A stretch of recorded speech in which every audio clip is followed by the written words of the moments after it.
The second skill, or the first skill technically, is Blows of Fury. Thrusts his spear rapidly, dealing damage to enemies in a cone.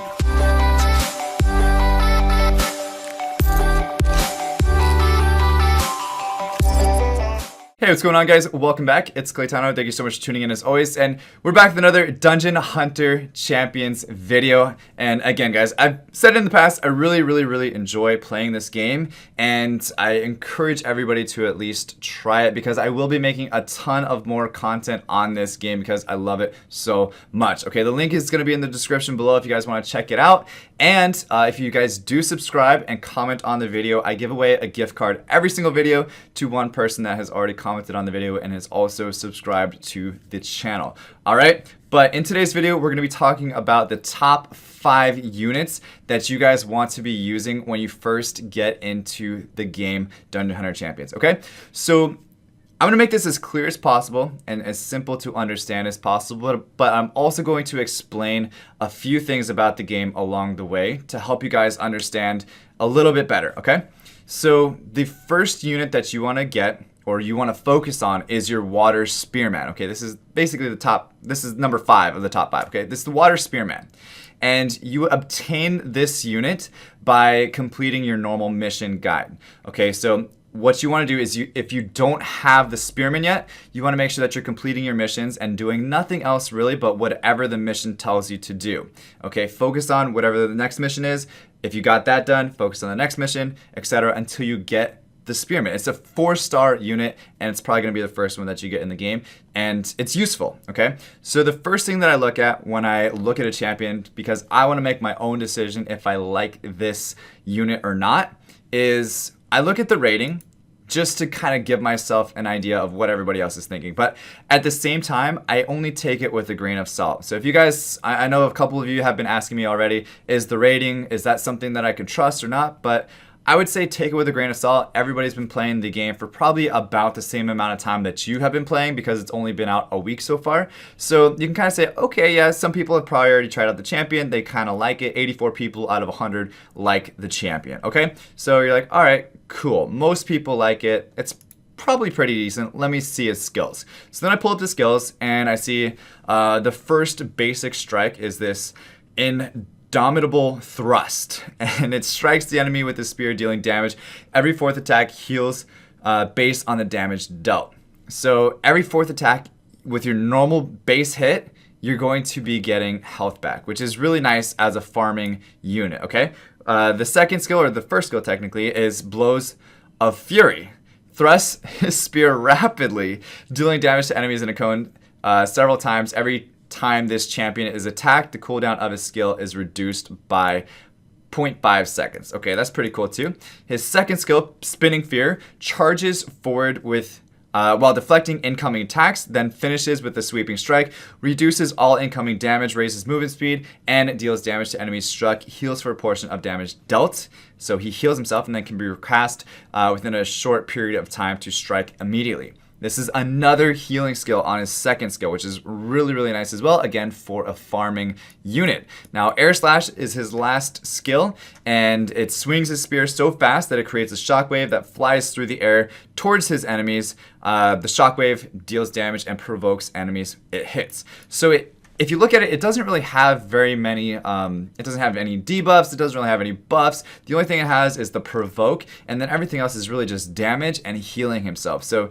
this unit is particularly good as a farming unit, and that's honestly the first thing that you want to make, is because if you use the farming unit, you can check out my previous video where it tells you the best way to level up your monsters. You would use him as your farming unit, and you would be able to level up other monsters more quickly if you work on him first. So I would say get him to like 5-star and then start leveling up your other units. And the way you want to build him is to put the vampire set that you get from completing the normal scenario mode, board 7, and scenario 11. Okay, after you complete that mission, then you get a vampire set that you're going to want to put on the Spearman. You're going to want to put attack speed % on his shoulder pad and crit damage % on his glove, and then the bracer is going to be attack %. Okay, that's what you want to use with the Spearman, and you're going to want to have that as a keen set. Now, if you guys don't know already, just to give you guys a heads up, the shoulder pad, the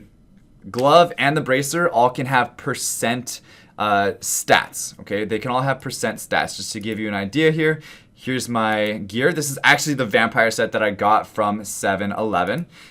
Just around the corner at 7-Eleven, you know what I'm saying? This is the vampire helm. So these are the ones that you want to have percentages on, which is your shoulder pad at attack speed 23%, whatever. You have crit damage on your glove, and then you have your attack on your bracer. Okay, the bracer can also have accuracy and resistance that nothing else can have at a percentage, and then your glove can have crit damage and crit rate, which nothing else can have at a percentage, and HP, attack, defense, all that normal stuff. And then your shoulder pad can only have attack speed and movement speed. You can't have that on any other equipment besides the shoulder pad. So look out for those types of stats when you're building your own units. And then also these are the flat stat gears, which is everything on your body is flat stat, everything on your arm is a percentage. Okay, so you have your vampire helm is flat attack, flat HP on your body, and then flat defense around your neck. All right, if that makes sense, hopefully it does. If not, go ahead and post your comments down below, and I'll try to get to as many as I can. Now, the fourth best unit that you're going to be making is going to be this little guy right here. It's the Wind Grubman Shaman, and of course, I've actually made him myself as well. And the reason why he's good is because he has a particular set of skills that are very easy to skill up because it's a 2-star unit, and you can get him just by summoning common disc, or you can get him from the PvP shop as well. So it's really, really easy to get him all fully skilled up. And he has like a disorient skill on his first skill, and then he has a lowers attack speed on his second skill, and then on his third skill, which is technically this is his base attack, this is his first skill, this is his second skill, he raises your attack and raises your defense. So he's a really nice buffing unit, and he's nice for Elder Drakes. Okay, that's going to be your first kind of mission after you start getting your farming unit up and your Spearman. Okay, the next unit you want to build after that is the number 3 unit on the list, and that's the Wind Valkyrie. Okay, the Wind Valkyrie is really nice. You can actually get it by farming the Wind Valkyrie. It's the Nature Valkyrie. You can actually get it by farming the Nature dungeon. Right now it drops pieces and you need about 40 of them, and you could probably start doing that. I would say as long as you can beat the 4th level on the Nature boss, you can get it straight from there. And this one's nice because it has the lowers defense on the rending bolt, and then the Twister lowers attack, and then the third skill right here, Tempest, raises attack speed and lowers the cooldowns of herself and nearby allies. So the cooldown reduction is really, really nice thing to have, so that way all your other units can also use their skills more often. So it's really nice. Now what number are we on? We're the second best unit. Okay, this is the second best unit that you guys want to be focusing on when you first get into the game Dungeon Hunter Champions as well, is going to be your Water Crystal Priest. Okay, Water Crystal Priest is really nice for these main 2 skills. Okay, this is his base skill, but this is his first skill. And also a 2-star unit you can get from summoning discs, regular common summoning discs, like the ones that you get a ton of. And you could also find him in the PvP shop, I believe, as well. So he's really easy to skill up himself. But his Wave of Harmony projects a beam of light that bounces between allies, healing them and itself. Hits self, then hits targets, allies, up to 2 additional allies. So it really just heals a bunch of people. That's all it is. That's all you really need to know. And then Bolster creates a field of prismatic light that applies regeneration buff and immunity buff to nearby allies. So immunity buff is really good against Elder Drake as well, and in Steel Widow. So to have that immunity and regeneration and the healing skill as well on skill 1, it's really, really nice to keep your team alive. So honestly, one of the best healers in the game, even better than probably some of the 3-star ones that you might have seen already, like the Water Boon Sister, because the number 1 unit that you guys need to be focusing on is the Light Boon Sister. Okay, this is this girl over here. Now I just got it today because they released the Light All Elemental raid the thing where it opens up all of them, and I was able to farm the light dungeon. And again, make sure you guys are completing probably at least stage 5. If you can do that, then you could probably get enough pieces within the allotted time that they give you to kill the dungeon to get her. Even though it doesn't say it in the loot that it's available, it does drop her. It takes a long time. Just keep grinding out the dungeon and you'll get her. But she's really good because she lowers defense on her first basic attack. So the boss is always going to not have any defense at all. And then Scourge, this is going to crack a whip. It's going to crack a whip of water, damages enemies, and removes 3 buffs from each of them. This is also super important when you're bossing, fighting Elder Drake and Steel Widow. And then Wave of Celerity. This is way better than any other of the Boon Sisters. Now, a lot of people say, what's the difference between the light one, the fire one, and the water one? It's this skill right here, okay? Even though, yeah, it sends out an expanding ring of water, it heals each ally it touches, and then lowers the skill cooldown. That's what most people miss. It lowers their skill cooldowns. And then when the ring reaches max range, it returns healing and lowering the skill cooldowns again of each ally a second time, which is pretty OP, especially paired with the with Rhoda, the nature Valkyrie. It's super overpowered. Now, all 4 of these units are all going to be built the same, because I told you guys how to build the water Spearman, but all 4 of these units are built pretty much the same. I would say you want to build the erosion. You want to build Xenia on as much HP as you can, because she heals more the more HP she has on her.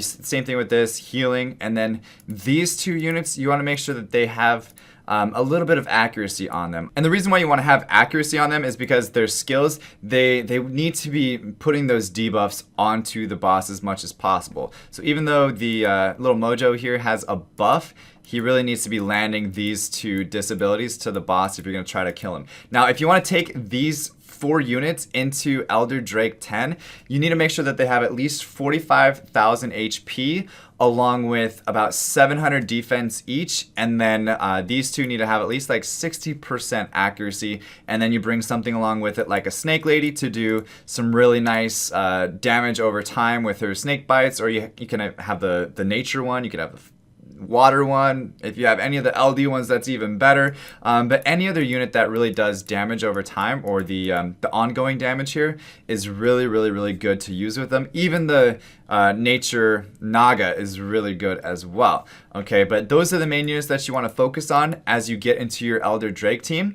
And aside from that, hopefully this helped you guys out. Those are the top 5 units in all of Dungeon Hunter Champions. If you guys have any questions on those, please go ahead and leave the comments in the comment section below, and I'll try to get to all of them. But anyway, guys, thank you so much for watching. As always, stay soupy, don't be potatoes, and I'll see you guys next time. All right, peace.